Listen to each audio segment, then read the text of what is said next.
हाँ जी। तो आज हम चैप्टर 1 स्टार्ट कर रहे हैं, जिसका नाम है रेशो, प्रोपोर्शन,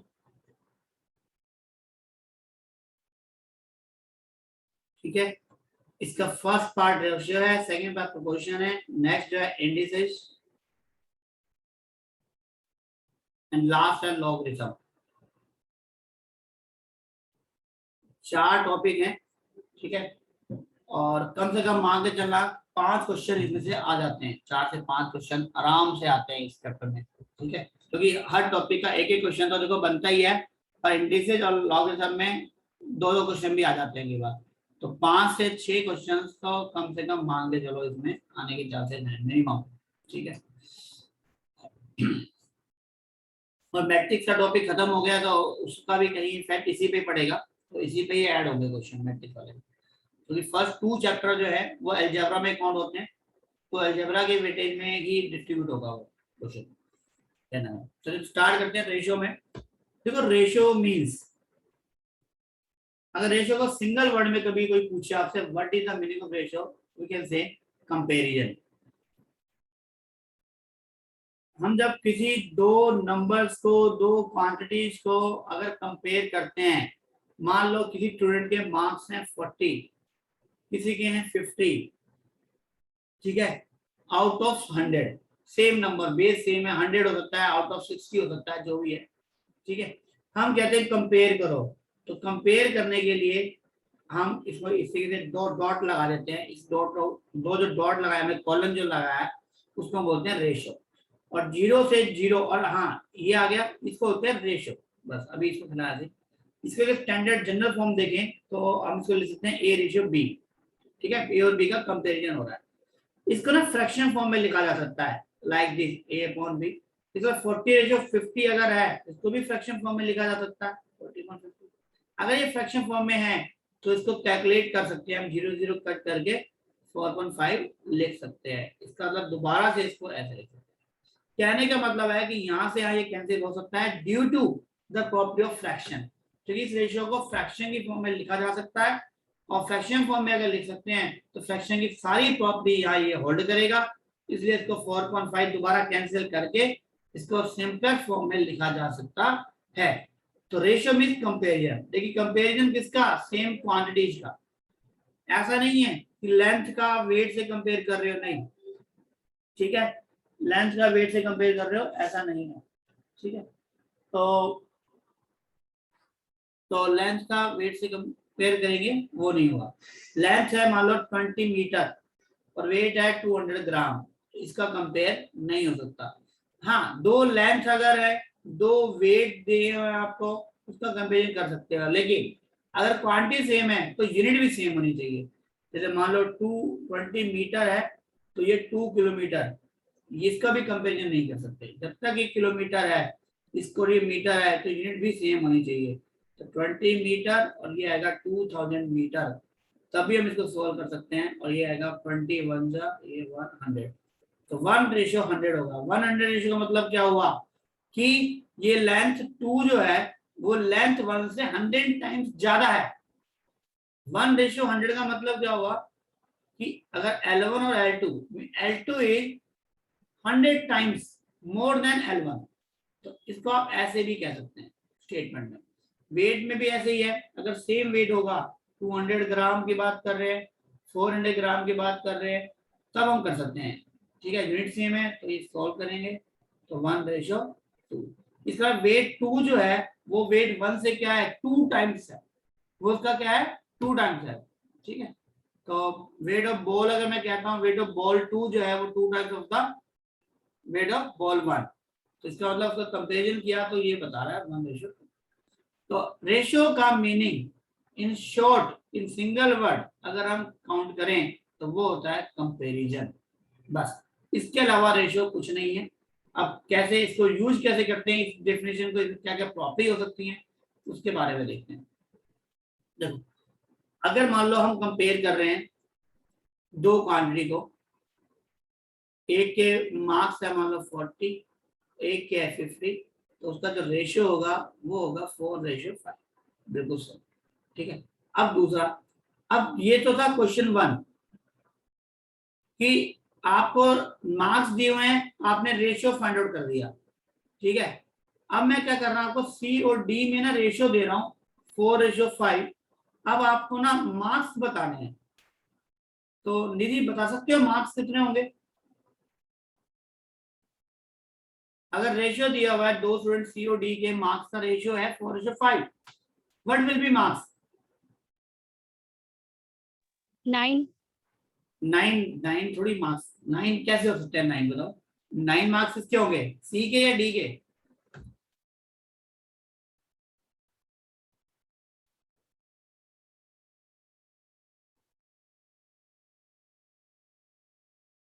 हाँ जी, चैट बॉक्स में आंसर दिया किसी ने?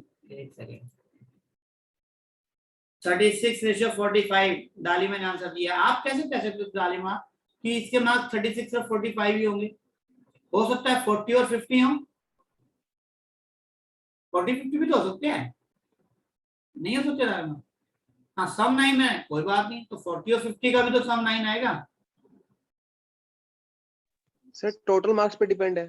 हाँ वो टोटल मार्क्स पे कुछ भी हो सकता है, बिल्कुल सही। इसके मतलब वी कांट श्योर, एक्चुअली हम श्योर है ही नहीं, ठीक है, कि क्या हो सकता है जब तक हमें, इसीलिए जब इसको सेपरेट करना हो, रेशियो को रिमूव करना हो, तो हम कोई एक कॉमन मल्टीप्लाई कर देते हैं, कॉमन मल्टीप्लाई ले लेते हैं अननोन। जैसे इसको मान लेंगे let marks of C will be 4x and D is 5x।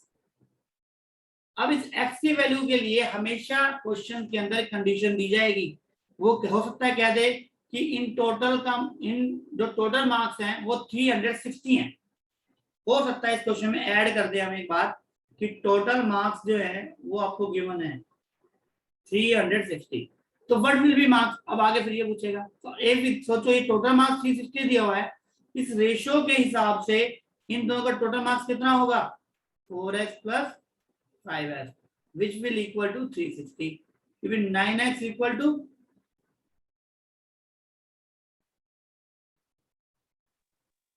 तो x की वैल्यू जब 40 आ गई तो मार्क्स ऑफ c कितने हो गए? 4 into 40, और मार्क्स ऑफ डी कितने हो गए? 5 into 40।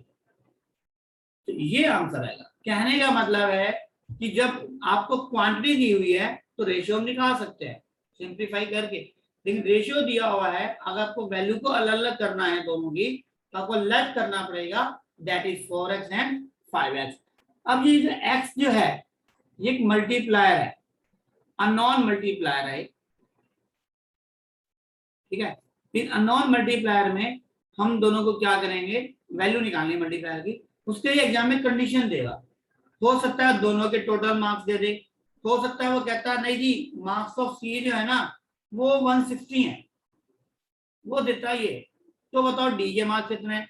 तो मैं क्या करता, सी के मार्क्स 4x मैंने लेट कर ही लिए हैं, यहां से कंपेयर करता था तो 40 आ जाती, फिर मैं डी के फाइंड आउट करना चाहता हूँ, वो 5x होंगे, तो 5 into 40 कर दूंगा, तो क्या वैल्यू आ जाएगी? 200। दैट इज, मतलब कि बेसिक प्रॉपर्टी आपको याद रखनी है, बस आपको कोई फॉर्मूला याद है या नहीं डजंट मैटर। अगर आपको ये छोटा सा कंसेप्ट आपको समझ में आ गया, कितना भी टिपिकल क्वेश्चन हो, मैं सिर्फ और सिर्फ इसी एक छोटी सी ट्रिक से कर सकता हूँ, और आप भी कर सकते हो। हाँ अगर टाइम सेविंग है तो उसके लिए कुछ शॉर्टकट्स होते हैं, पर एक्चुअली शॉर्टकट्स तभी करने का फायदा है ना जब बेसिक चीजें पता हो आपको, ठीक है, कि हमने शॉर्ट क्यों किया, ये कैसे आया, तो वो बात की बात है। पर फिलहाल रेशियो के अंदर सिर्फ और सिर्फ ये कंसेप्ट है, ठीक है, जिसको आप समझना है, और इस कंसेप्ट को लगा के सारे क्वेश्चन सॉल्व कर सकते हो। किसी को डाउट हो तो बताओ यहाँ पे। निधि क्लियर है? Gagan, Chetan? Yes sir. Yes sir. Okay, आगे देखते हैं नेक्स्ट। अब इसमें क्या ये कंपैरिजन दो ही बंदों में हो सकता है क्या? 3 बंदों का कंपैरिजन नहीं कर सकते? हम कर सकते हैं जी, बिल्कुल। अगर आपसे कहा जाए ए, बी और सी के मार्क्स की बात कर रहा हूं मैं, मतलब 20, 40 और 15, इसका रेशियो निकाला हो जाता है, तो रेशियो कर सकते हैं, 3 को कंपेयर कर सकते हैं, कोई दिक्कत नहीं है। अब इसको 5 से डिवाइड कर सकते हैं तीनों को, 5 4 जा 5 8 जा 5 ठीक है। तो आप अब ऐसा जो रेशियो होता है दो से ज्यादा का उसको बोलते हैं कंटिन्यूअस रेशियो, कंटिन्यूअस रेशियो, ठीक है। चलो अब कंटिन्यूअस रेशियो में भी अब ये तो था, तीन क्वांटिटी दे दी, आपने क्या किया, तीनों का रेशियो सर निकाल दिया। हाँ जी, कॉन्टिन्यूअस रेशियो किसे बोलते हैं? कंटिन्यूअस रेशियो क्या कह रहे हो, किसे बोलते हैं? ए बी सी जब दो से ज्यादा का कंपेयर करते हैं तो कंटिन्यूअस रेशियो बोलते हैं। Mean A ratio B ratio C ratio D ratio E, mean continue हो रहा है ना ये रेशियो दो से ज्यादा क्वांटिटी के लिए, इसलिए कंटिन्यूअस रेशियो कहते हैं। ओके। ठीक है। अब अगर मान लीजिए दो का ही होता, ए और बी का ही अगर मैं बात करूं, दो का जब कंपेयर करते हैं, मान लो 2:3 है लेट्स सपोज, तो जो पहली जो वैल्यू है ना हमारी, इसको बोलते हैं एंटेसिडेंट, इसका भी नाम है एंटेसिडेंट। तो जो बाद की जो वैल्यू है, पीछे की वैल्यू, उसको बोलते हैं कॉन्सिक्वेंट, कॉन्सिक्वेंट सिर्फ नाम है। अगर आपको कोई कह दे कि ए और बी का रेशियो है 2:3, what is the value of antecedent, तो घबराने की जरूरत नहीं है, सिर्फ पहली वैल्यू पूछी है आपने, मुझे कॉन्सिक्वेंट क्या है, तो आपने क्या बताना है, पीछे की वैल्यू बतानी है बिना घबराए कि 3 होती है। ओके। अब क्या है, अब क्वेश्चन, एक क्वेश्चन आता है एग्जाम में, वो कहता है कि अगर ए और बी का रेशियो है 2:3, बी और सी का रेशियो है 3:8, ठीक है। तो क्वेश्चन पूछता है कि what is the ratio of A and C, ये क्वेश्चन आएगा। ए और बी का रेशियो दे दिया, बी और सी का रेशियो दे दिया, वो कहता है ए और सी का रेशियो बताओ। हाँ जी चेतन, निधि बताओ। 2:8। 1:4। 1:2 तो नहीं होगा, 2:8 हो सकता है, 1:4। 1:4। हाँ जी, बिल्कुल आसान सा टॉपिक था। देखो यहाँ पे बी और बी सेम है, यहाँ पे वैल्यू सेम है, तो बहुत आसानी से आप लिख सकते हो A ratio B ratio C 2:3:8। It mean A और सी का रेशियो हो गया 2:8, it mean that is 1:4 and this is your answer. किसी को भी यहाँ पे डाउट हो तो बताओ। No sir. चलो अब फिर इसका मतलब अब मैं नेक्स्ट क्वेश्चन आपसे पूछ सकता हूँ, ठीक है ना। नेक्स्ट क्वेश्चन क्या है मेरा, कि अगर ए रेशियो बी और बी रेशियो सी पे मैं बात कर रहा हूँ, अब की बार मैंने दे दिया वही 2:3 बट 4:3, सिंपल क्वेश्चन, वही A ratio B ratio C दोनों दे दिए। अभी भी मैं आपसे, मेरा वही क्वेश्चन है मेरा कि what is the value of A ratio C, इस क्वेश्चन में भी यही आंसर बताना है। 8:9। 8:9। 8:9, ठीक है। और कोई, 8:9। और कोई,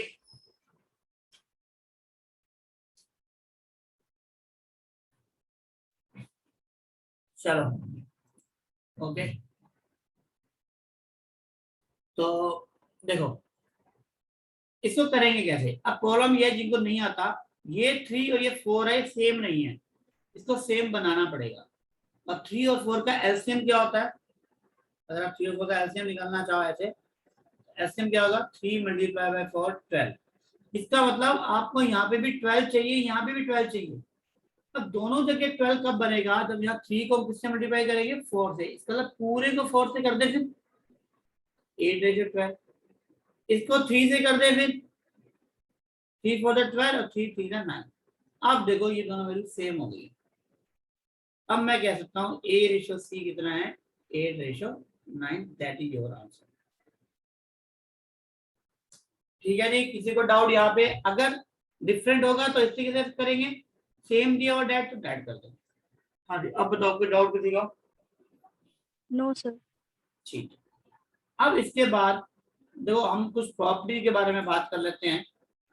क्या रेशियो की कुछ प्रॉपर्टीज होती है, ठीक है ना, सिंपल सी प्रॉपर्टी है, ज्यादा नहीं है मुश्किल। जैसे मान लो आपसे पूछेगा, इनवर्स पूछेगा आपसे, इनवर्स ऑफ ए बी पूछेगा आपसे, ए और बी का इनवर्स बताओ, तो ऑब्वियसली उल्टा कर रहे हैं, तो बी रेशियो ए। आपसे कहेगा कि इनवर्स ऑफ ए और B, duplicate ratio, duplicate ratio का मतलब होगा स्क्वायर करना, वही ए बी का ही बताना है। ठीक है, तो ए स्क्वायर और बी स्क्वायर। वो आपसे कहेगा ट्रिप्लीकेट बताओ। ट्रिप्लीकेट का मतलब ए क्यूब बी क्यूब। आपसे कहेगा जी सब डुप्लीकेट बताओ। तो स्क्वायर रूट मतलब पावर जो है वो हाफ हो जाएगी ऐसे, तो बी की पावर भी हाफ एक तरीके से। आपसे पूछेगा सब ट्रिप्लीकेट, तो पावर जो है वो 1/3 लेना है, मतलब कि क्यूब रूट लेना है आपको। और अगर हम बात करते हैं कंपाउंड रेशो की,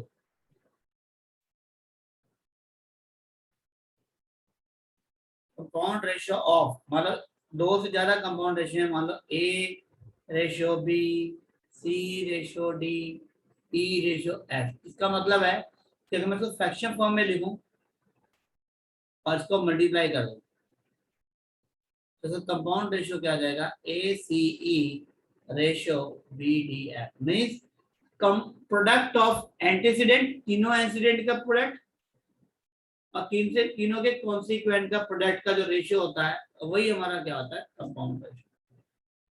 ओके, एनी डाउट? कोई डाउट नहीं किसी का? चलो फिर अब देखो, अब मैं कुछ अभी तक जो हमने पढ़ाया, ठीक है। सर एक मिनट। हाँ जी बोलो, नोट करना है? Yes sir. हाँ नोट कर लो। मैं एक बार कहो तो शुरू से दिखा दूं या यही से करोगे, पिछला कर लिया? यहीं से सर। चलो, और अगर देखो टाइम सेव करना है तो आप सब स्क्रीनशॉट ले सकते हो फिलहाल, ठीक है ना, और नोट कर लो इसको। और नहीं तो बाद में भी आप नोट कर ही सकते हो इसको रिकॉर्डिंग्स में देख करके, ठीक है। क्योंकि अब आपको थोड़ा सा टाइम निकालना पड़ेगा, क्योंकि जिन्होंने तो एक लेट। बार ऊपर वाला भी कुछ दिखा दो। कौन सा बेटा? तीसरा पेज? हाँ जी सर। ओके, मैं आपको ना एक बार सारे पेज दिखाता हूँ, जो स्क्रीनशॉट लेना चाहते हैं वो स्क्रीनशॉट ले लो 1 बाय 1, ठीक है। एक मिनट, यहाँ से ये फर्स्ट पेज है, इसका स्क्रीनशॉट ले लो आप। ये नेक्स्ट पेज है,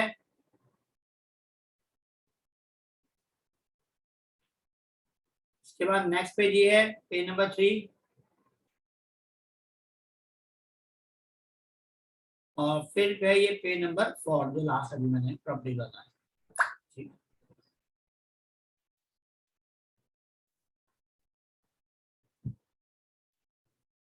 ग्रुप में भी एक्टिव चल रहे हैं बच्चे, क्या बात है, व्हाट्सएप चल रहा है साथ साथ।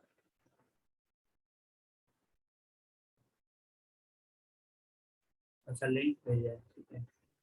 सर कंपाउंड में मतलब एंटीसीडेंट का मल्टीप्लिकेशन। हाँ जी हाँ जी, पहले वाले का मल्टीप्लाई और दूसरे वाले का मल्टीप्लाई का जो रेशियो होगा वही कंपाउंड रेशियो। सिंपल सा है, फ्रैक्शन फॉर्म में लिखो। देखो सिंपल सा ऐसे फ्रैक्शन फॉर्म में लिखो और उसको सिंपलीफाई करके जो आंसर बचेगा वही आपका माइंड हो जाएगा, ठीक है। Okay yes sir. चलो, तो आगे इसमें ना एक दो टाइप के क्वेश्चंस हैं, वो भी हम देखते हैं एग्जांपल से। ठीक है, ओके गुंजन, थैंक यू। चलो,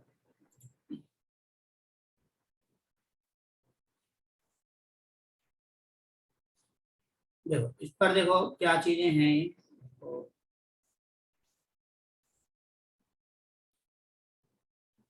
देखो सबसे पहले रेशियो, ऑब्वियसली रेशियो एक कंपेरिजन होता है, ठीक है ना। और ये सारी चीजें मैंने बता दी हैं। जैसे मान लो रेशियो दो क्वांटिटी के बीच में सेम होता है, ये सारी चीजें हुई हैं। आप इसके ऊपर रीडिंग लगा लेना, कोई दिक्कत है तो मुझे बता देना। इक्विवेलेंट तो होता है सिंपल सा, जो इक्विवेलेंट रेशियो होंगे उनको सिंपलीफाई करेंगे तो इक्वलाइज फ्रैक्शन की तरह होता है, ठीक है ना। अगर सिंपलीफाई करें तो वैल्यू सेम आनी चाहिए, ठीक है। देखो इसमें क्वेश्चन है, ये एग्जांपल 8 बहुत अच्छा एग्जांपल है, इसको हम करते हैं। ये थोड़ा और चीजें क्लियर करेगा कंसेप्ट। और किस तरीके से है ये,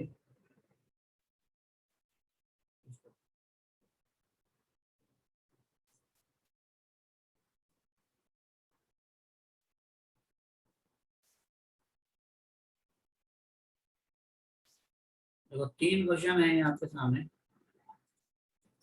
वो क्या कह रहा है, वो कह रहा है रौनक का जो वेट है वो दिया हुआ है 56.7 kg and reduce to his weight, मतलब कि ये इसका पहले का था, मतलब ओल्ड वेट, ठीक है ना, और ये इसका क्या है, न्यू वेट। तो इसका मतलब मुझे क्या दिया हुआ है यहाँ पे, ओल्ड और न्यू वेट का रेशियो दिया हुआ है।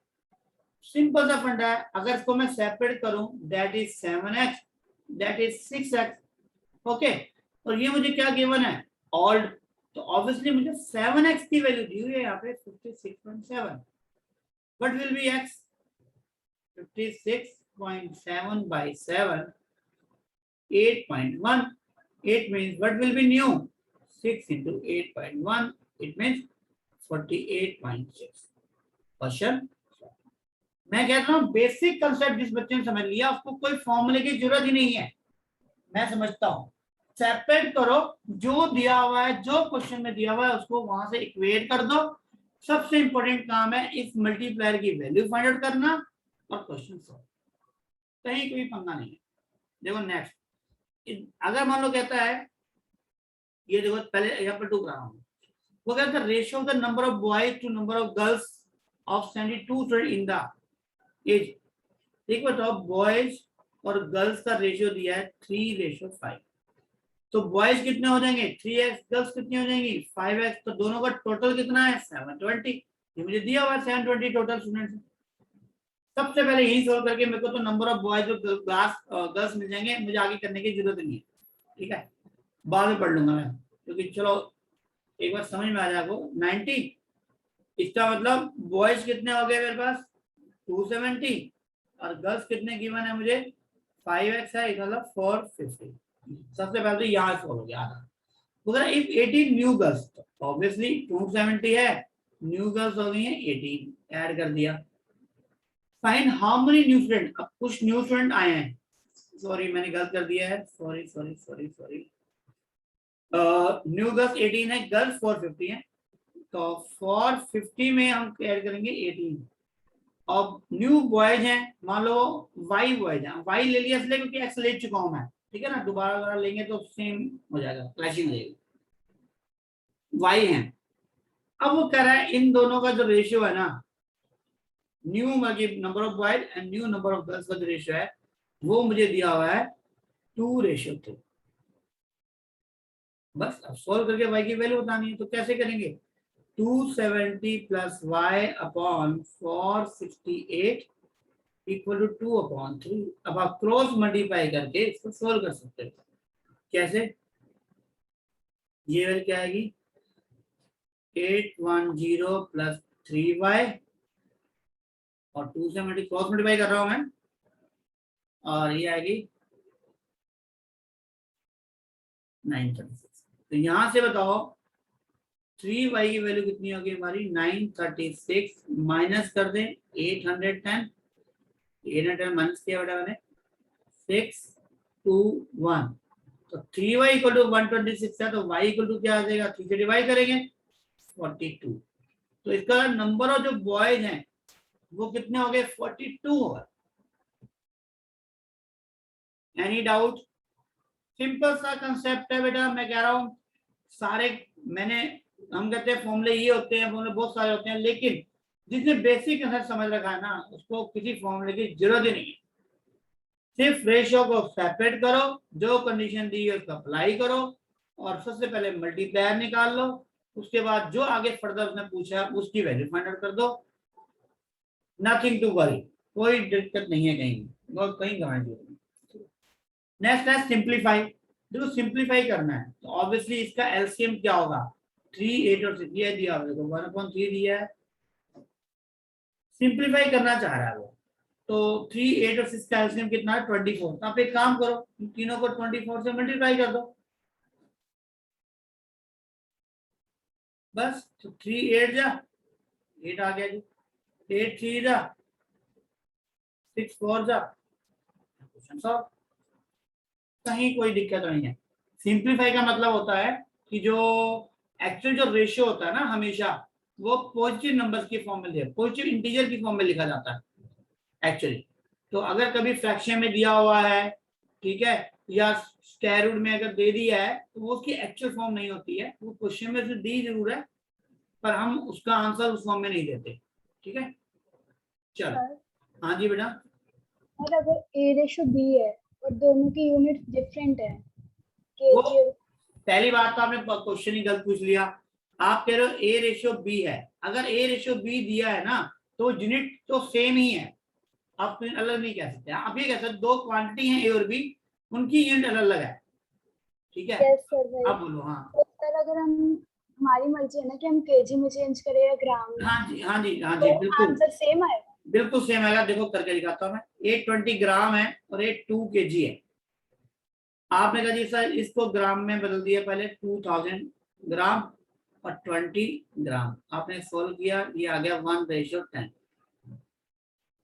2000 है ना, हाँ ठीक है, 20 ग्राम तो ये 100 आ गया सर। ठीक है, 1:100। अब आपने कहा नहीं था इस ग्राम को किलोग्राम में बदलो, तो क्या लिखूंगा 0, तो क्या करना पड़ेगा मुझे 20 अपॉन करना पड़ेगा 1000 और यहाँ ये लिखना पड़ेगा 2। अब सोल्व करो जरा इसको, 2 से करूंगा तो यहाँ क्या आएगा 10, 0 से 0 कट जाएगी तो क्या आएगा 1/100/1। अब जैसे यहाँ पे सिंप्लीफाई किया मैंने तो इसको ये 100 से मल्टीप्लाई करना पड़ेगा ना मुझे, जैसे ही 100 से मल्टीप्लाई करूंगा तो क्या आ जाएगा 1:100, तो आंसर सेम ही आएगा। Okay sir. सिंपलेस्ट फॉर्म जो होगी वो सेम ही होगी। ठीक है, हमेशा। और बताओ किसी का डाउट, यहाँ पे स्क्रीनशॉट ले लो आराम से, बहुत बढ़िया एग्जाम्पल थे तीनों, मुझे लगता है ज्यादा क्लियर हुआ होगा इन तीनों एग्जाम्पल से आपको रेशो। चलो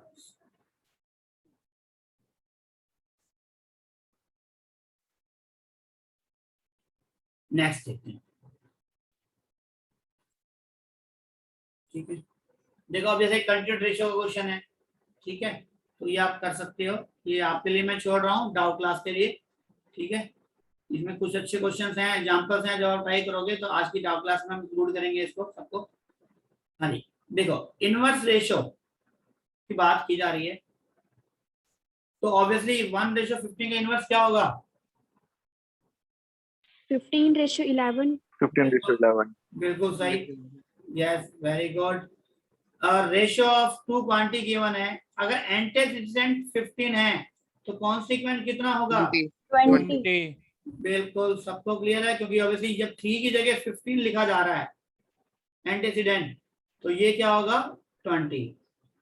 बिल्कुल क्लियर है सबको, जो न्यू फ्रेंड है उनको स्पेशली पूछ रहा नो हूँ। सर, नो क्लियर और नो डाउट, समझ नहीं आया सर ये वाला। समझ नहीं आया। हाँ, कैसे बोलो, देखो एंटीसीडेंट क्या होता है बेटा, पहले तो ये बताओ, पहले वाली वैल्यू है ना,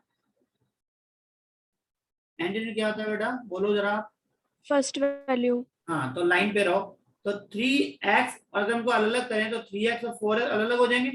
वो कह रहे हैं एंटीसीडेंट जो है ना वो 15 है, मगर 3x की वैल्यू मुझे 15 दी हुई है, इसका x अगर ये वैल्यू 5 है तो मेरा कॉन्सिक्वेंट कितना हो जाएगा बेटा 4 × 5 20 नहीं हो जाएगा। ओके सर, आ गया। ये इस तरीके से भी कह सकता हूँ बेटा, समझो एक बात को, छोटी क्लास में बहुत पढ़ा आपने, 3/4 एक फ्रैक्शन है, वो कहता है न्यूमेटर जो है ना वो 15 है, बताओ डिनोमिनेटर कितना होगा। करे थे ऐसे क्वेश्चन, ठीक है ना, न्यूमेरेटर अगर 15 है तो डिनोमिनेटर कितना होगा 20, that's it. Okay Nidhi, yes sir. हाँ जी बिल्कुल सही। नेक्स्ट देखो, द रेशियो ऑफ क्वांटिटीज आपको दी हुई है, ये दो वो गया है, वही सेम क्वेश्चन है, वो consequent of inverse ratio, obviously इसका इनवर्स रेशियो कितना होगा 7:5। 7. ये कॉन्सिक्वेंट है तो 7 क्या बन गया हमारा एंटीसीडेंट। Antecedent. यस ओके, चेतन गगन राशि, Yes, sir. Yes sir. Very good Yes, sir. Very good very good. तो ऐसे आसान आसान, देखो फोर्थ है, फोर्थ में पूछा से कंपाउंड रेशियो बताओ जी। ठीक है, तो फोर्थ में कंपाउंड रेशियो में क्या आएगा, देखो 2:3 है तो 2/3, 9:4 है 9/4, 5:6 है 5/6, 8:10 है 8/10, सबको मल्टीप्लाई कर दो तो 2 2 जा 2 4 जा 3 3 जा 5 2 जा 2 जा and 3 again and 3 to 3 cancel. क्या बच गया हमारे पास? 2 से 2 भी कट गया, तो क्या बच गया? सभी कट गए। 1:1। 1:1। ठीक है बेटा, डुप्लीकेट पूछा है मतलब कि स्क्वायर कर दो, स्क्वायर करेंगे तो क्या आएगा? 3 स्क्वायर और 9। 9/16। बेटा सारे रेशियो जो हैं, सारे क्वेश्चन जो हैं हमारे, वो इसी तरीके से ही करने हैं। ओके, आपको ये जो स्टूडेंट्स हैं इनको ये ट्राई करने हैं, सारे ऐसे आसान आसान से क्वेश्चन हैं ये। ठीक है, सभी के सभी। इसमें कुछ अच्छे क्वेश्चंस भी हैं, मैं एक और बताता हूँ। जैसे देखो ये बहुत आसान है, रेशियो एंगल का है। डिवाइड वाला भी आराम से आसान सा क्वेश्चन है। ओके ओके, ये वाला क्वेश्चन देखते हैं। 19 देखो, 19 क्वेश्चन में देखो क्या दिया है। वो कह रहा है एक्स और वाई का रेशियो दिया हुआ है 3:4 और कह रहा है इसकी वैल्यू बताओ। बिल्कुल घबराने की जरूरत नहीं है, आपसे रेशियो पूछा है ना, तो आप x की जगह 3 और y की जगह 4 पुट कर दो यहाँ पे, बस। X Y square X cube plus Y cube. देखो रेशियो दिया हुआ है, रेशियो ही पूछ रहा है, तो कोई मल्टीप्लाई फैक्टर की जरूरत नहीं पड़ेगी क्योंकि वो कट जाएगा। तो आप ये ध्यान रखो, जब भी रेशियो दे करके दोबारा रेशियो पूछ रहा है ना, तो x की वैल्यू 3 और y की वैल्यू 4 आप पुट कर सकते हो, आंसर मैच करेगा। तो ये कर दे जरा, एक्स स्क्वायर, y की वैल्यू कितनी है हमारी 4, 3, 4 स्क्वायर। अगेन करते हैं हम यहाँ पे, नीचे है एक्स क्यूब, 3 क्यूब और ये 4 क्यूब। तो सोल्व करो जरा इसको। 9 इंटू 4, 3 इंटू 16, 27 प्लस 64, क्या वैल्यू आएगी मेरी? 36 प्लस 48 अपॉन 91। तो ये कर लो आप।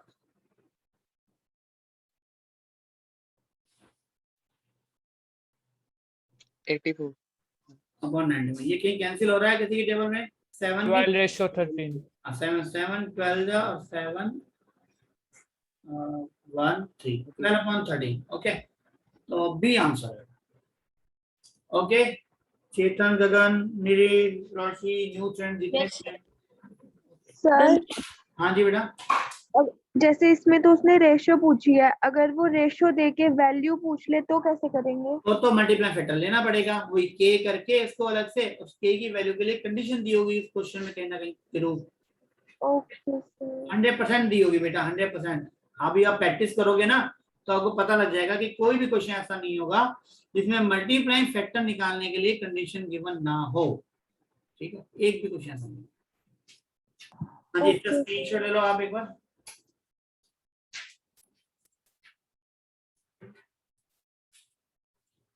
चलो तब तक काम करते हैं, आपके लिए ना क्वेश्चन मैं 20 दे रहा हूँ सबके लिए, और 20 क्वेश्चन सॉल्व करके बताओ जरा एक बार, मैं कराता हूँ।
हाँ जी, कर लिया 20?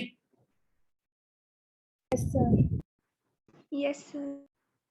किससे नहीं हुआ ये बताओ?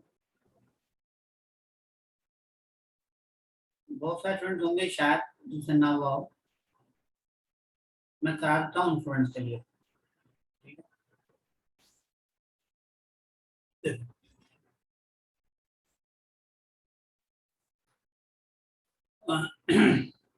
देखो, सब duplicate P and Q is the sub duplicate ratio of, ये इसका सब डुप्लीकेट रेशियो है। मतलब कि आपको गिवन है कि पी अपॉन क्यू जो है वो इसका सब डुप्लीकेट है,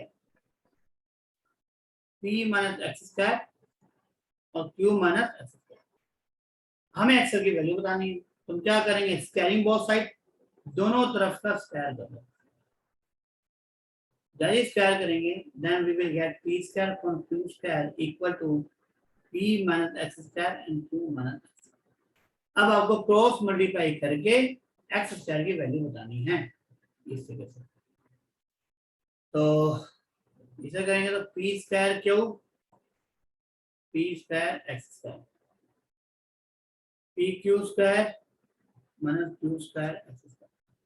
अब ये एक्स स्क्वायर ये एक्स है, इस टर्म को इधर ले जाएं, अगर हम इस तरह शिफ्ट करें तो we will get Q square X square plus, और इस टर्म को इधर ले जाएं तो P Q square minus P square Q. यहाँ पे देखो एक्सेल कॉमन आ रहा है सर नेगेटिव आना चाहिए ना? ये, हाँ सॉरी ये माइनस है, ये तो माइनस ही रहेगा।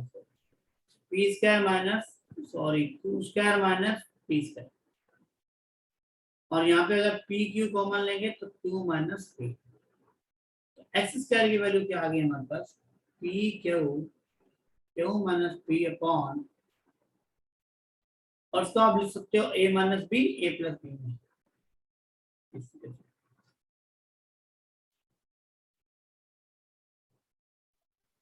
तो ये दोनों कट गए, तो क्या आंसर आ गया हमारा, P Q upon P plus Q, that is answer. Okay बेटा, तो नहीं हुआ है वो नोट कर लो इसको।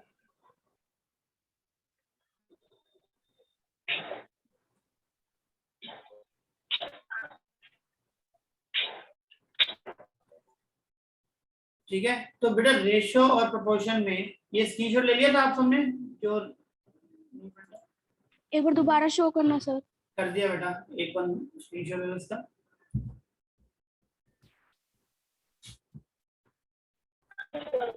ओके डन, ठीक है।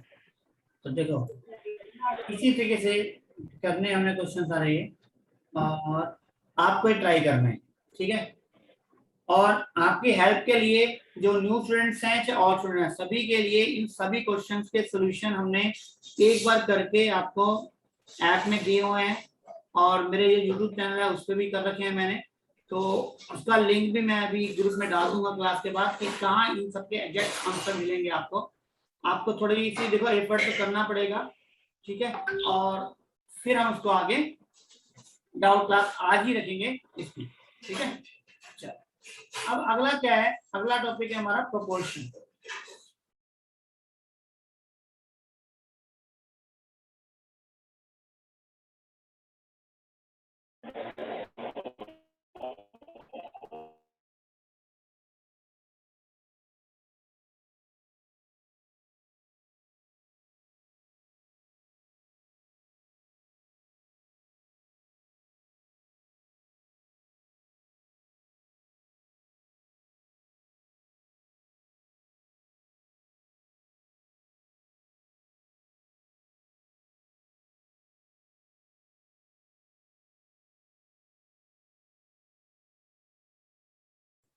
हाँ जी, नेक्स्ट टॉपिक है हमारा प्रोपोर्शन।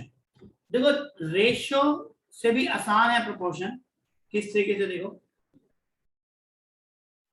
प्रोपोर्शन क्या है,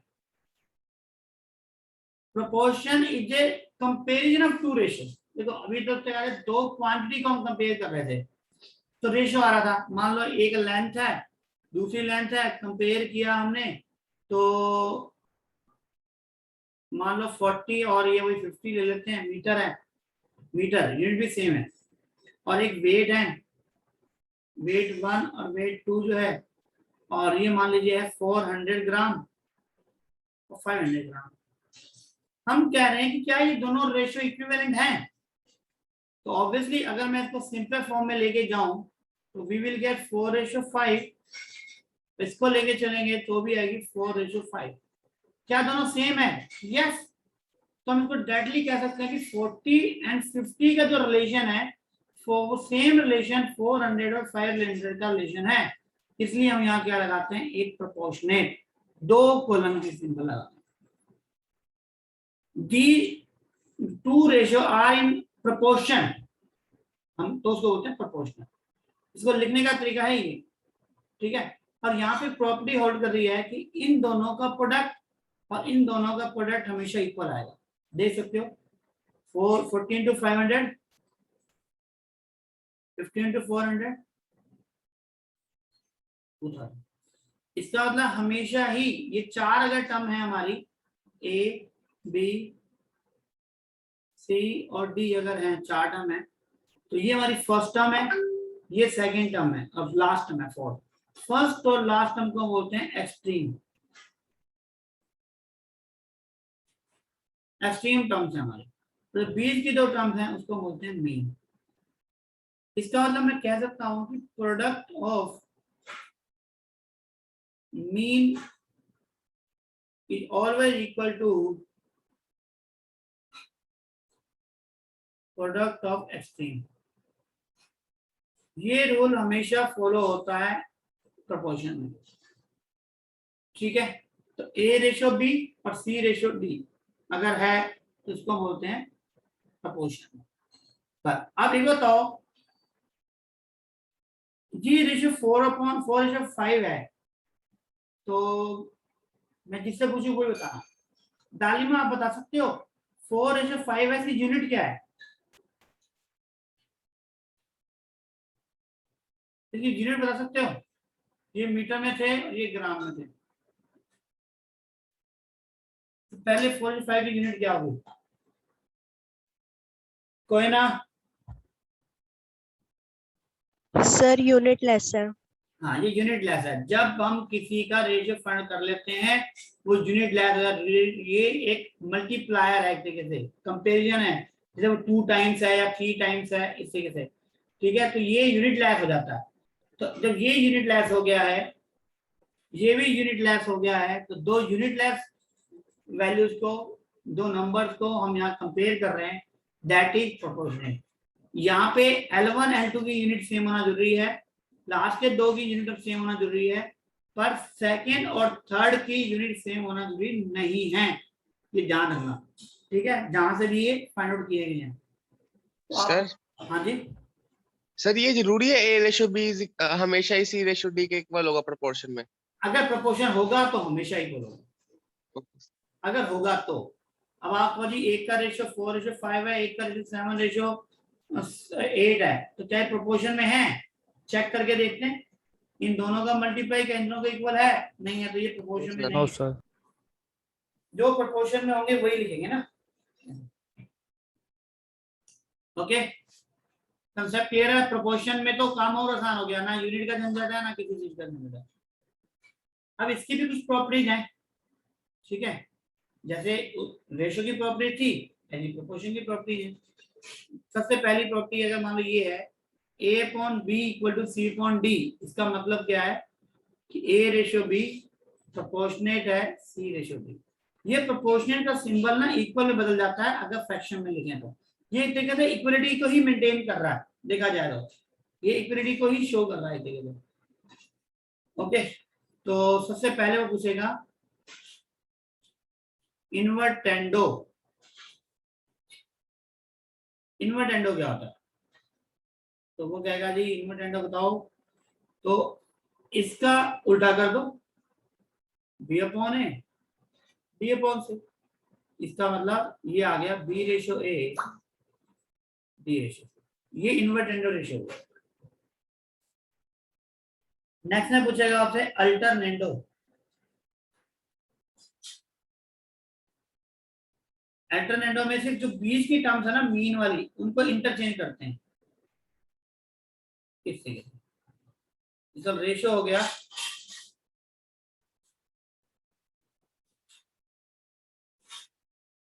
ओके।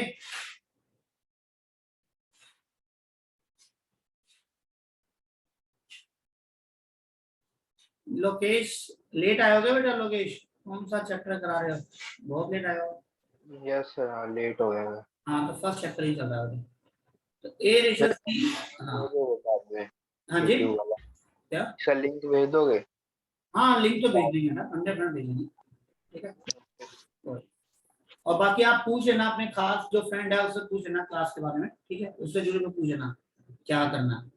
ठीक है, आगे क्योंकि थोड़ी स्ट्रेटजी डिस्कस की थी स्टार्टिंग में हमने, तो वो जरूर पूछ लेना फ्रेंड से। इन्वर्टेंडो अल्टरनेंडो, इसके बाद आपसे पूछेगा वो क्या पूछ सकता है। इन्वर्टेंडो अल्टरनेंडो और क्या था हमारा? कंपोनेंडो। कंपोनेंट। हाँ जी बिल्कुल सही, याद है कुछ बच्चों को। कंपोनेंडो, कंपोनेंडो क्या होता है? वो कहता है कि जैसे ए और बी है, सी और डी है, तो दोनों। फोन कर देना नीचे, क्या दिक्कत है? कब से चाहिए? राघव माइक बंद कर दो अपना। ए अपॉन बी प्लस वन, सी अपॉन डी प्लस वन। ठीक है, तो ये इक्वल टू में मगर दोनों वन ऐड अगर करते हैं तो क्या बन जाएगा? ये A plus B upon B, C plus D upon D. ये हमारा काउंट है। मींस न्यूमरेटर में डिनोमिनेटर को ऐड करना है और दैट्स इट। नेक्स्ट है डिविडेंडो। डिविडेंडो में क्या करते हैं? माइनस करते हैं वन को, और इसका ऐसे लिख सकते हैं ए माइनस बी अपॉन बी। और एक और पूछा जाएगा फिर आपसे लास्ट से कंपोनेंडो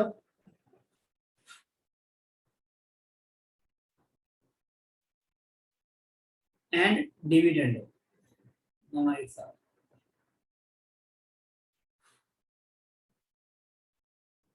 इसमें क्या होगा? जैसे मान लो इसमें और फिर डिवाइड कर दो, मैं नंबर दूं इसको 1 और 2, तो 1 में 2 से डिवाइड करोगे, देखो b से b ये कट जाएगा, d से d ये कट जाएगा, तो क्या बचेगा आगे बस a plus B upon A minus B, c plus D upon C minus D. कहने का मतलब है न्यूमरेटर प्लस डिनोमिनेटर और न्यूमरेटर माइनस डिनोमिनेटर का रेशियो निकालना है, that is componendo and dividendo. Main तो ये 5, फिर इसके बाद 2 और है, और वो कौन से हैं उसको देख लेते हैं।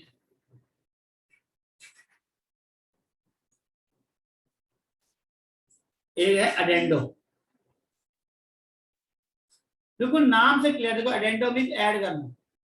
ठीक है, मान लो कहता है कि ए अपॉन बी, सी अपॉन डी है, तो उसका अडेंडो फाइंड आउट करो। इसका मतलब ए प्लस सी और बी प्लस डी, अगर न्यूमरेटर को ऐड कर दो, यहाँ से ऐड कर बस।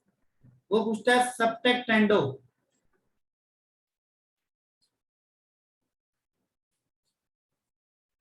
टेंडो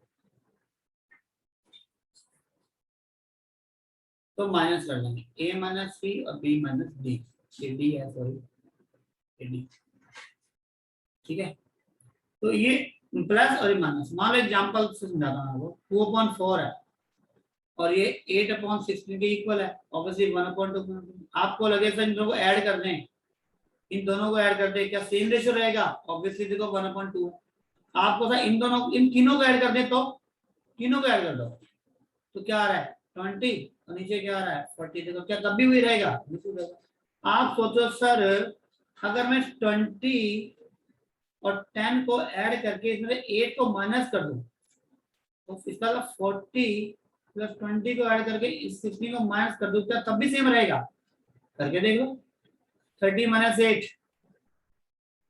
एंड 60 माइनस 60, अभी भी 1/2। कहने वाला अडेंडो और सबट्रैक्टेंडो साथ साथ भी लगाई जा सकती है, जहां जरूरत पड़े वहां प्लस ऊपर और नीचे माइनस कर दो, वो रेशियो सेम ही रहता है, उस रेशियो की वैल्यू में कोई चेंज नहीं होता है।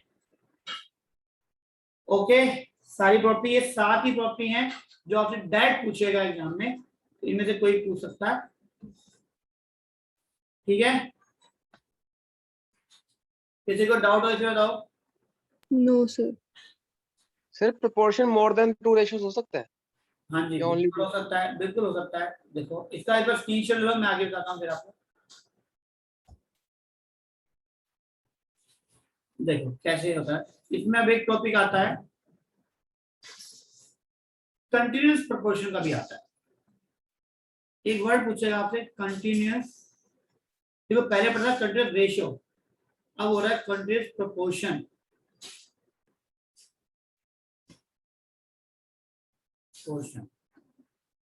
हम ये कहें कि A B and C are in continuous proportion. वो कह रहा है एबीसी तीन जो है कंटिन्यूअस प्रोपोर्शन में है, तो इसका मतलब है कि ए और बी का रेशियो, बी और सी का रेशियो है ना वो इस प्रोपोर्शन में। इसका मतलब ये होता है ए और बी का रेशियो, बी और सी का रेशियो। अगर वो कहता है डी बी है, मान लो ये लिखता A B C D E are in continuous proportion, तो क्या करते हैं A ratio B ratio C ratio D ratio E. ये सारे रेशियो जो है ये प्रोपोर्शन में हैं।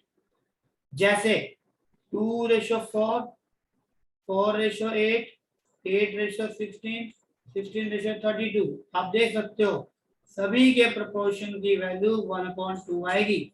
इसका मतलब कह सकता हूं मैं कि 2, 4, 8, 16 and 32 are in continuous proportion. अब बताओ आई बात समझ? Yes sir. अब यहाँ पर देखो, अगर यहाँ पे हम एक रूल लगाएं प्रोडक्ट ऑफ मीन और एक्सट्रीम का, तो b इंटू बी क्या होगा b स्क्वायर, a इंटू सी क्या होगा a स्क्वायर। तो ये ध्यान रखना जब भी तीन नंबर जैसे 2, 4 और 8 अगर कंटिन्यूअस प्रोपोर्शन में हैं, तो इसका मतलब बीच वाले नंबर का जो स्क्वायर है वो फर्स्ट और लास्ट के प्रोडक्ट के इक्वल होता है। इसका क्वेश्चन पूछा जाएगा आपसे 3 और 81 के बीच का नंबर x है 27, सॉरी 81 है 27। तो बताओ x की वैल्यू क्या होगी? ये कंटिन्यूअस प्रोपोर्शन में है, तो इसका x square will equal to 3 into 27 that mean 81, it mean x equal to 9। ये आपका आंसर आ गया। ओके, किसी को doubt? No sir. Okay, screenshot वाला बेटा इसका। और अब हम सर ये जो आपने ए बी सी डी ई कराया इसका भी कोई फॉर्मूला बनेगा? नहीं, फॉर्मूला क्यों नहीं बनेगा? इसका फॉर्मूला नहीं बनेगा, ये तो फ्रैक्शन है अलग।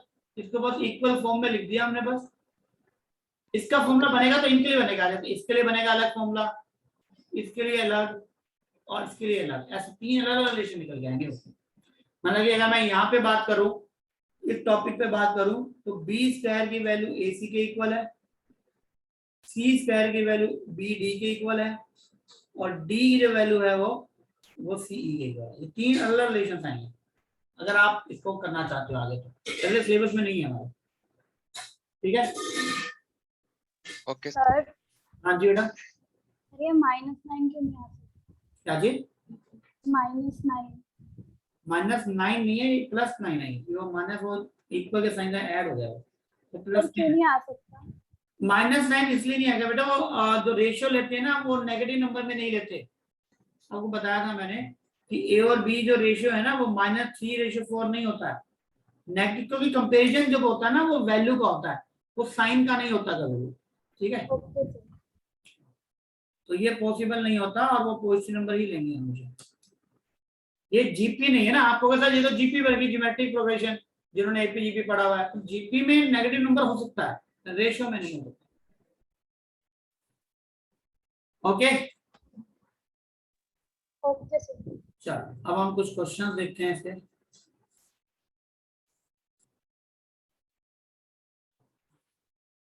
ये मीन प्रोपोर्शन नहीं होगा तो चलो ठीक है, देखो सारी कॉपी है मगर ये आसान है, रेशियो के कंपैरेटिवली ये बहुत आसान है।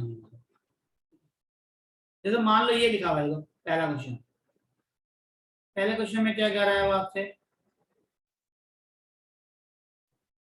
कि फोर्थ प्रोपोर्शनेट,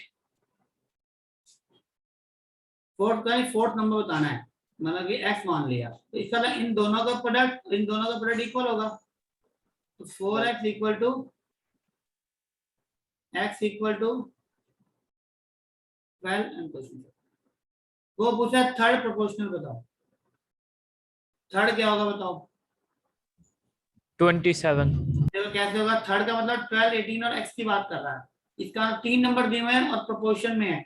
इसका मतलब आपको दिया हुआ है 12:18 और 18:x। इन दोनों का प्रोडक्ट इन दोनों के प्रोडक्ट के इक्वल होगा।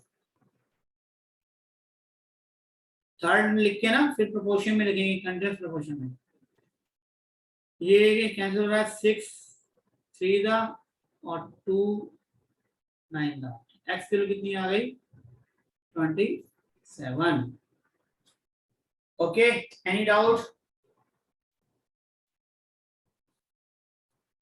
चलो आपके लिए ना 2-3 क्वेश्चन देते हैं फटाफट।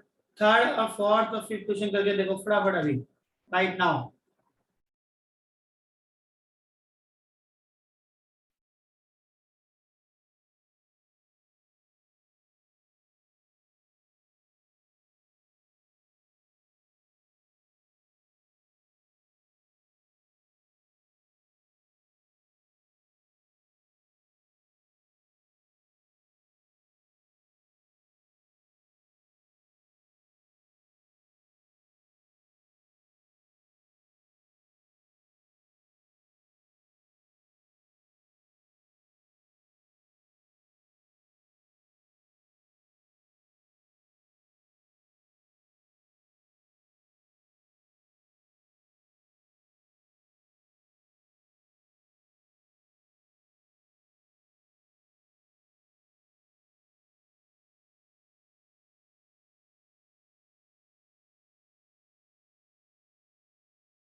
सर एक बार फिफ्थ वाला बता दो।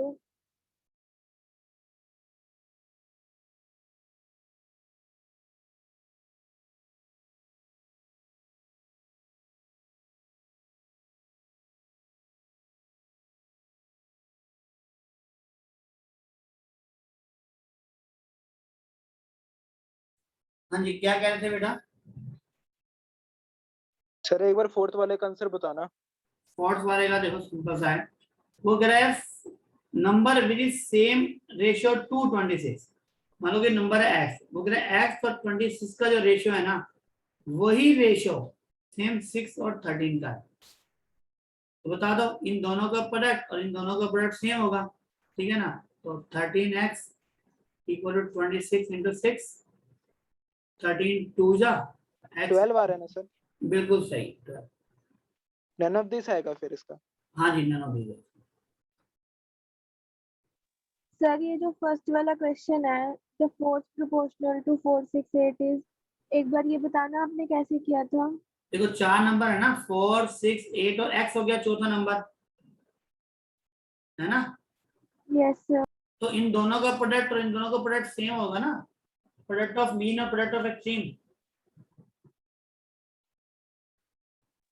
वो तो ठीक है, मतलब जैसे इन्होंने बोला ये प्रोपोर्शनल, तो मतलब 4:6 जो है वो 8 रेशियो जो भी नंबर होगा वो ये हाँ ऐसे जी होगा ये हाँ जी प्रोपोर्शनल। हाँ जी हाँ जी, बिल्कुल ऐसे ही 4:6 और 8:x ऐसे। ओके। और जैसे सेकंड वाले में तो थर्ड प्रोपोर्शनल बोला है, तो इसमें थर्ड का मतलब ये कि 12 और 18 के बाद थर्ड x होगा। अब प्रोपोर्शन में है, प्रोपोर्शन का मतलब क्या होगा कि 12 और 18 का रेशो, 18 और x का रेशो सेम है ऐसे। अच्छा तो ऑटोमेटिकली ये बीच वाले को रिपीट करेंगे हमेशा, ठीक है। ओके बेटा, ओके स्क्रीनशॉट लो आप इसका, फिर मैं इसको क्लियर कर रहा हूँ स्क्रीन को।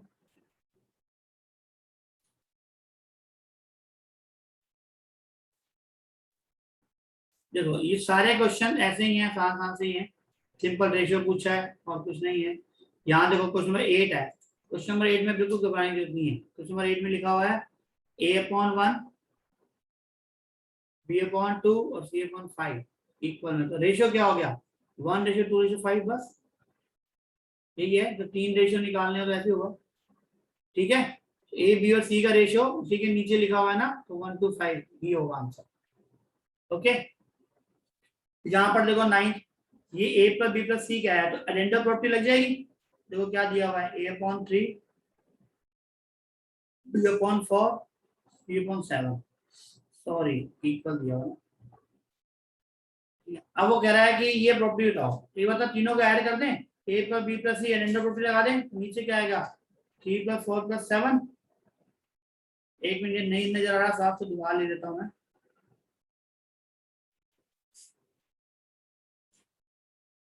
अडेंडम प्रॉपर्टी क्या कहती है, तीनों का सम, नीचे भी ऐड कर दो 14। अब बताओ इन दोनों से क्या मैं a + b + c/c की वैल्यू निकाल सकता हूँ, that is 14.7 it mean 2 and question 4।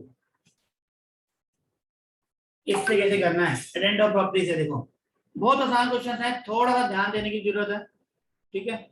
और ये सारे क्वेश्चन आसान से क्वेश्चन है, सारे सोल्व कर रखे हैं, ठीक है। आपको जरा इन सब की क्वेश्चन की प्रैक्टिस करनी है और फिर डाउट्स लेने हैं आपने, ओके। इसका स्क्रीनशॉट ले लो बेटा। प्रोपोर्शन में और नया टॉपिक कुछ नहीं है, आप सोचिए कि थ्योरी में बस यही है, इतना ऐसा ही है, बस छोटा सा टॉपिक है, ओके। स्क्रीन क्लियर कर रहा हूं मैं, सर आज वाला पीडीएफ शेयर कर देना। बिल्कुल पीडीएफ भी कर देंगे बेटा। देखो दो चीज, आप पे बहुत सारा रिसोर्स है, देखो ये पीडीएफ तो मैं भेजूंगा ही भेजूंगा, पिछले वाले जो क्लास है उसकी रिकॉर्डिंग जिसमें 1 to 1 क्वेश्चन भी हमने सोल्व करके रखे हुए हैं, आप वहां से भी सबके डाउट्स देख सकते हो। आपको सिर्फ अपना एफर्ट लगाना है, जितने क्वेश्चन बेटा अपने हाथ से करोगे आपको सीखने को मिलेगा, ठीक है। मैं दोबारा भी करा सकता हूँ सारे क्वेश्चन, लेकिन रिजल्ट तभी आएगा जब आप अपने हाथ से करोगे, ठीक है ना। तो कहीं रुक जाते हो तो घबराने की जरूरत नहीं है, आपके पास रिकॉर्डिंग अवेलेबल है, हर क्वेश्चन का सोल्यूशन है, हर क्वेश्चन का। वो पिछली वाली जो रिकॉर्डिंग है मैं लिंक भेज दूंगा आपको ग्रुप में, आप उसी को ही आपने देखना है फिर, और वहां पे सारे क्वेश्चन 1 to 1 आपको सोल्यूशन मिल जाएंगे, ठीक है। कोई कंसेप्ट फिर भी रह गया है, ये वाली रिकॉर्डिंग देख सकते हो, पिछली वाली भी रिकॉर्डिंग देख सकते हो, सब में सेम ही चीज कराई है, ठीक है ना, कहीं कोई फर्क नहीं मिलेगा आपको। अच्छा ये क्वेश्चन आपने करने हैं, आपको ये ट्राई करने हैं, ऑब्वियसली है आसान क्वेश्चन बस, पर टाइम तो देखो निकालना पड़ेगा, ठीक है।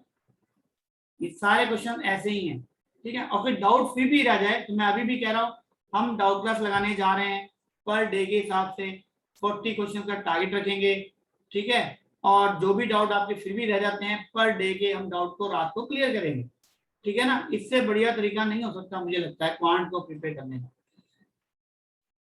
ओके। एनी डाउट, किसी का भी डाउट है तो बताओ, ठीक है। अब नो सर। चलो अब देखो रेशियो और प्रोपोर्शन हो गया हमारा, ठीक है ना। इसके बाद जो हमारा थर्ड टॉपिक है वो है इंडिसेज। देखो इंडिसेज क्या है, मतलब इंडेक्स बोलते हैं इसको, इंडेक्स इंडिसेज इसका प्लूरल वो नंबर है। जैसे मान लो सिंपल सा फंडा है, 3 को अगर मैं 4 टाइम मल्टीप्लाई करूं, ठीक है, तो क्या वैल्यू आएगी राशि,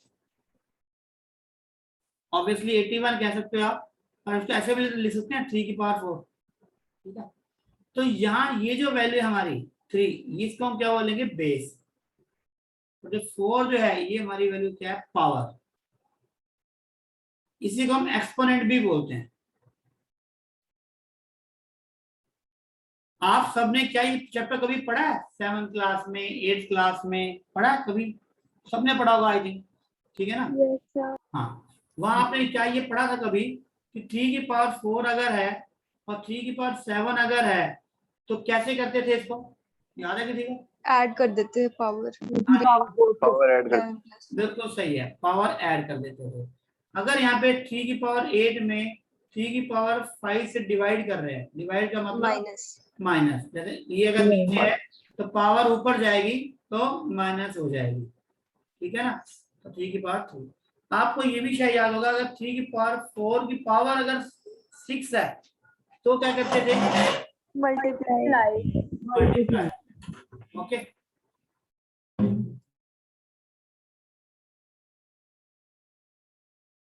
तो 6 4 का क्या होगा 24, ओके।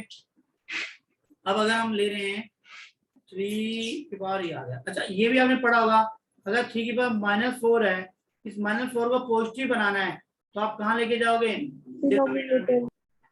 ठीक है। और आपने ये भी पढ़ा होगा कि किसी भी नंबर की पावर जो होती है वो क्या होती है आपकी, 0 अगर हो तो वैल्यू क्या होती है 1। ये 5 प्रॉपर्टी आप सबको याद होगी, तो मैं इसको लिख रहा हूं मैं कि अगर a की पावर अगर मान लो कि x की पावर अगर a है और x की पावर अगर b है तो हम क्या करते हैं, इसको अगर मल्टीप्लाई कर रहे हैं तो x की पावर क्या आ जाएगी a प्लस b। दूसरा, अगर मान लो a की पावर m है और इसको डिवाइड कर रहे हैं a की पावर n से तो वैल्यू होगी m माइनस n। तीसरा क्या था, a की पावर अगर m है और पावर कभी हो तो क्या होती है पावर मल्टीप्लाई। और आप अगर किसी की पावर नेगेटिव अगर है उसको आप पॉजिटिव बनाना चाहते हो तो डिनोमिनेटर में ला सकते हो, या मैं ये भी कह सकता हूँ कि a की पावर n है उसको नेगेटिव में लेके आना है तो आप नीचे भी ला सकते हो। और किसी भी नंबर की पावर अगर 0 हो जाए तो उसकी वैल्यू 1 है। ये पांचों प्रॉपर्टी याद है सबको, ठीक है। अगर सारी प्रॉपर्टी याद है तो आपको एक दो प्रॉपर्टी और भी याद होगी कि अगर मान लीजिए a की पावर अगर n है, b की पावर अगर n है तो आप इसको a क्रॉस b की पावर होल n भी लिख सकते हो, है ना। अगर a की पावर n है डिवाइड में है b की पावर n तो आप इसको a वन b की पावर n भी लिख सकते हो। जैसे कि मान लो 2 की पावर 6 है और 3 की पावर भी 6 है तो आप लिख सकते हो 2 इंटू 3 और power 6 it mean 6 raise to power 6। अगर आपके पास 2 की पावर 7 है 3 की पावर 7 है तो आप लिख सकते हो 2/3 होल पावर 7। ओके, किसी को डाउट यहाँ पे बताओ? तो ये बताओ क्या a की पावर n प्लस b की पावर n हो तो क्या इसको a प्लस b की पावर n लिखा जा सकता है? No sir. No sir. ये नहीं लिखा जा सकता। प्लस और माइनस में ये प्रॉपर्टी होल्ड नहीं करती है, ये सिर्फ मल्टीप्लाई और डिवाइड के केस में ही प्रॉपर्टी होल्ड करती है, ये जरूर ध्यान रखना। यहाँ पे किसी को डाउट हो तो बताओ। चलो, अगर नहीं है तो फिर देखो आगे। अब आपने एक चीज और पढ़ी होगी लास्ट कि अगर a की पावर अगर m है और a की पावर अगर n है, इक्वेशन में है, जब बेस सेम है तो पावर क्या होती है, इक्वल होती है ना। फॉर एग्जाम्पल 2 की पावर अगर 3x प्लस 1 है और यहाँ 4 की पावर अगर 2 है तो बताओ x की वैल्यू क्या होगी, कोई बता सकता है? 1। 1। और कोई? देखो सबसे पहली बात देखो यहाँ 4 बेस सेम नहीं है, 1 सर। 4 सेम नहीं है तो बेस सेम बनाना पड़ेगा। तो 4 को क्या लिख सकते हैं आप, 2 स्क्वायर का स्क्वायर, इसका मतलब क्या बन जाएगा 2 की पावर 4 और ये आ जाएगा 3x प्लस 1। तो अब जब दोनों का बेस सेम है तो पावर क्या आ जाएगी इक्वल। देखो मैं डायरेक्ट क्वेश्चन दे सकता था पर मैं समझाने के लिए बेस सेम होगा तभी कंपेयर करना है, ये नहीं आंखें बंद करो कंपेयर मार दो, ऐसा नहीं, पहले बेस सेम होना चाहिए। तो 3x प्लस 1 इक्वल टू 4 अगर है तो 3x equal to 3 x equal to 1। ऐसे ही 9 प्रॉपर्टी होती है डिवाइड में, मतलब उल्टा, मतलब अगर ये दिया हो कि a की पावर अगर m है और b की पावर भी अगर m है तो इसका मतलब क्या होता है a और b इक्वल हो जाता है, मतलब अगर पावर सेम होगी तो बेस इक्वल हो जाएंगे, ठीक है। फॉर एग्जांपल अगर यही 3x प्लस 1 की पावर अगर मैं लिख दूं 4 है और यहाँ पे भी वही 4 की पावर मैं लिख देता हूँ 2 है तो बताओ x की वैल्यू कितनी होगी। अगर पावर सेम नहीं है लेकिन 4 स्क्वायर को लिख सकते हो 2 स्क्वायर की पावर 2, 2 की पावर 4। अब देखो पावर दोनों की सेम है तो मैं कंपेयर कर सकता हूँ 3x + 1 को किससे, इस 2 से। तो x की वैल्यू कितनी हो जाएगी 2 - 1 दैट इज 1। 3x = होगा 1/2। ये आंसर। किसी को डाउट हो बताओ इन प्रॉपर्टी में, बताओ किसी को भी। No sir. बिल्कुल 7 8 वाली प्रॉपर्टी है, कोई नया नहीं है, एक भी फॉर्मूला नया नहीं बताया हमने और नाम बताएंगे बस यही यहाँ तक है। अब अगर कोई सारी प्रॉपर्टी क्लियर हैं, ठीक है, तो हम फिर क्वेश्चंस देखते हैं। ठीक है, नेक्स्ट क्वेश्चंस क्या है।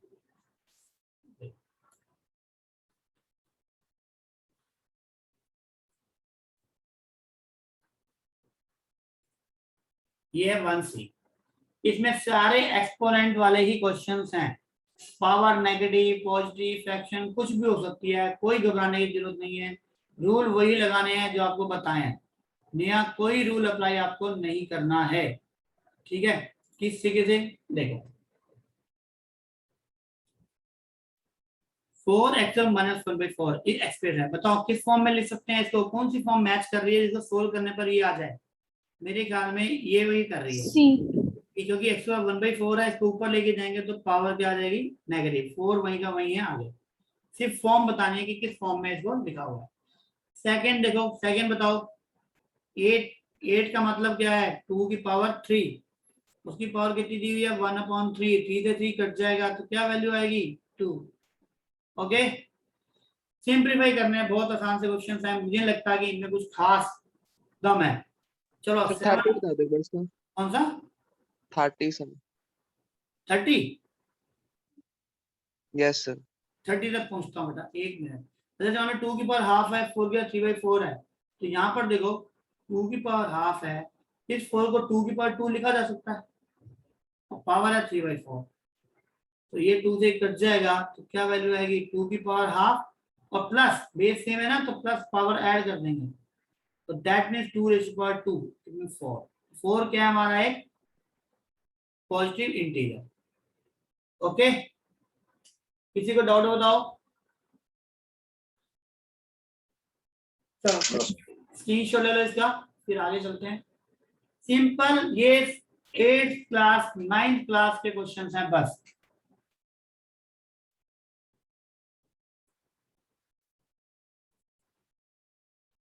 ठीक है, इस तरीके से सारे को, या पावर 0 है, अब पावर 0 तो वैल्यू क्या रहेगी 1। ये सिंपल से क्वेश्चंस हैं सारे। देखो थर्ड क्वेश्चन में आपको 11th क्वेश्चन में कराना है।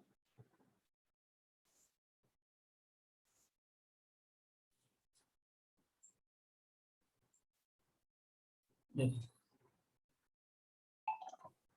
3 यहाँ पे क्या है 3 × 2 कितना हो जाएगा 6।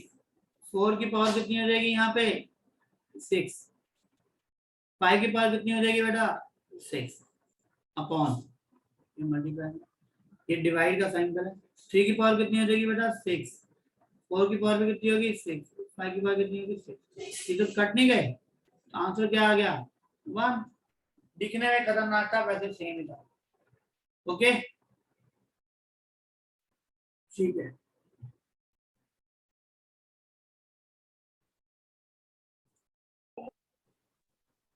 अब देखो आगे, ये सारे क्वेश्चन ऐसे ही हैं।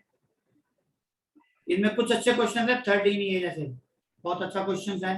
एक 13 है और एक 30 बोल रहे हो आप 30, ठीक है।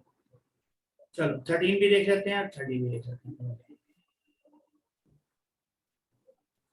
13 में देखो इस टाइप का क्वेश्चन कभी भी हो तो आपको ना इक्वल टू में ना के ऐड कर लेना है।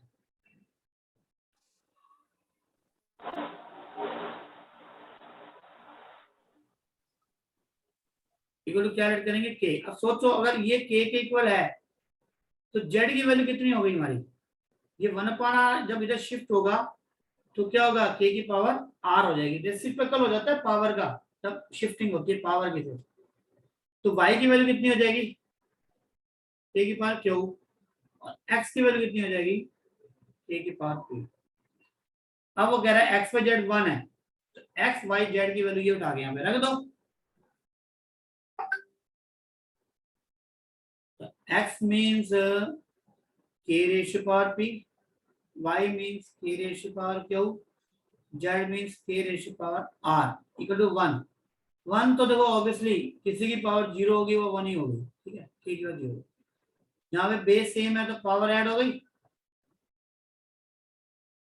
अब बेस सेम है तो क्या होगा, ये आपका क्वेश्चन. बहुत आसान क्वेश्चन है, थोड़ा ध्यान से करने की जरूरत है और कोई पंगा नहीं. ओके,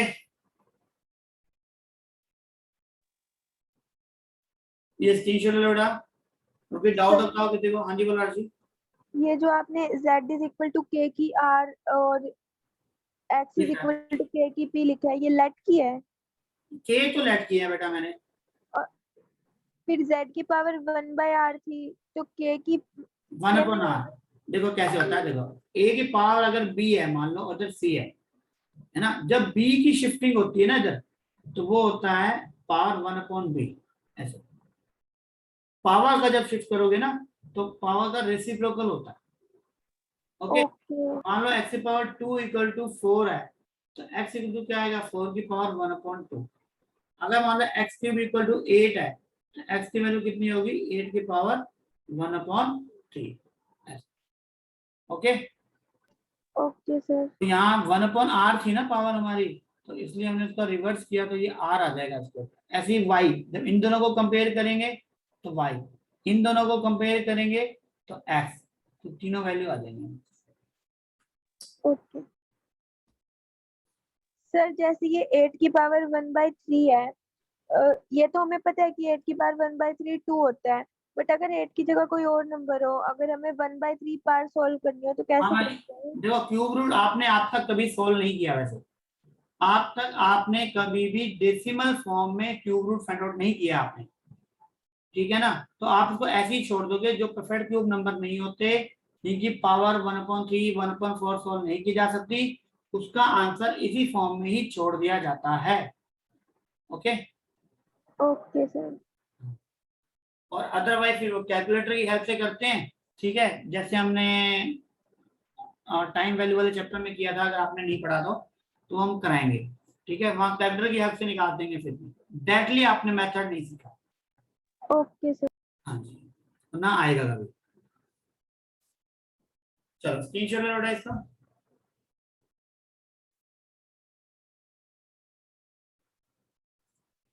देखो सारे क्वेश्चन इसी तरीके से हैं. एक क्वेश्चन नंबर 30 की डिमांड आई थी, वो ले जाते हैं. 30 नंबर क्वेश्चन बहुत बढ़िया क्वेश्चन है ये भी.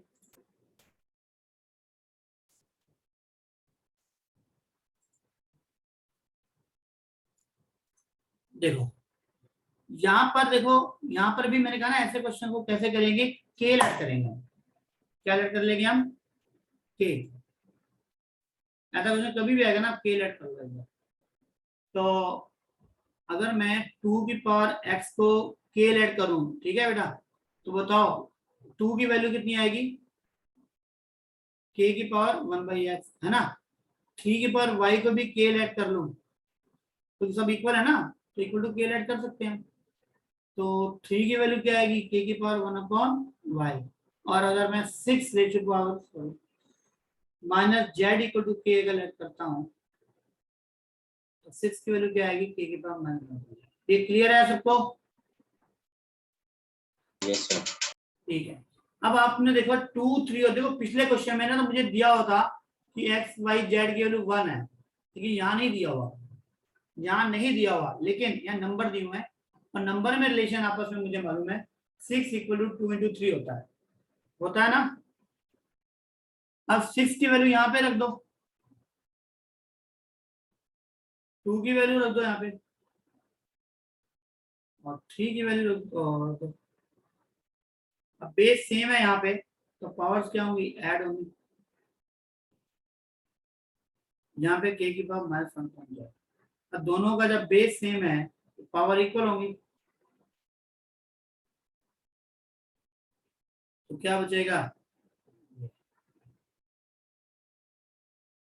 ये क्वेश्चन सॉल्व. सेम क्वेश्चन था जो पिछला क्वेश्चन कराया और ये 30 क्वेश्चन कराया, सेम है. नंबर जहाँ नंबर दिए हैं वहां पे ABC था, लेकिन वहाँ एक रिलेशन दिया था कि एक्स वाई जेड की वैल्यू 1 है, और यहाँ मुझे फाइंड आउट करना था रिलेशन नंबर्स के बीच में कि 2 × 3 = क्या होता है, 6 होता है, और मुझे वैल्यू पुट करनी है और क्वेश्चन सॉल्व। सर हाँ जी, सर जो 6 = k⁻1 - 1/z है सर, उसको k⁻z भी हो सकता है ना सर? वो नहीं हो सकता, नहीं हो सकता, नहीं हो सकता। क्यों?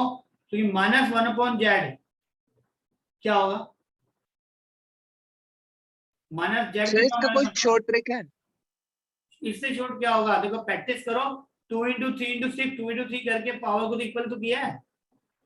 नहीं सर, वैसे मतलब कि देखते ही आइडेंटिफाई करने वाले। नहीं, यहाँ पे हिट एंड ट्रायल से नहीं होगा ना, यहाँ पे हिट एंड ट्रायल से नहीं होगा, ये वाला मेथड में क्वेश्चन में हिट एंड ट्रायल।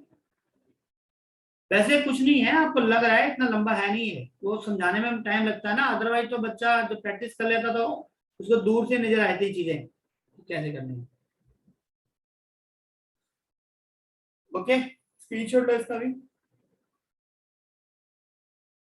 बेटा लाइफ में सफल होने के लिए शॉर्टकट नहीं होता, ये जाना। शॉर्टकट सिर्फ टाइम बढ़ा सकता है, लेकिन उससे पहले आपको बेसिक चीजें तो पता नहीं होगी। चलो जी, आपने देखो ये सारे क्वेश्चंस ट्राई करने हैं, ठीक है। तो अब देखो क्वेश्चंस गिन के मैं आपको शेड्यूल बना देता हूं मैं, और फिर क्लास को हम ओवर करते हैं आज की, ठीक है। और क्वेश्चंस का शेड्यूल बना रहा हूं मैं, और सभी नोट कर लेंगे, ठीक है।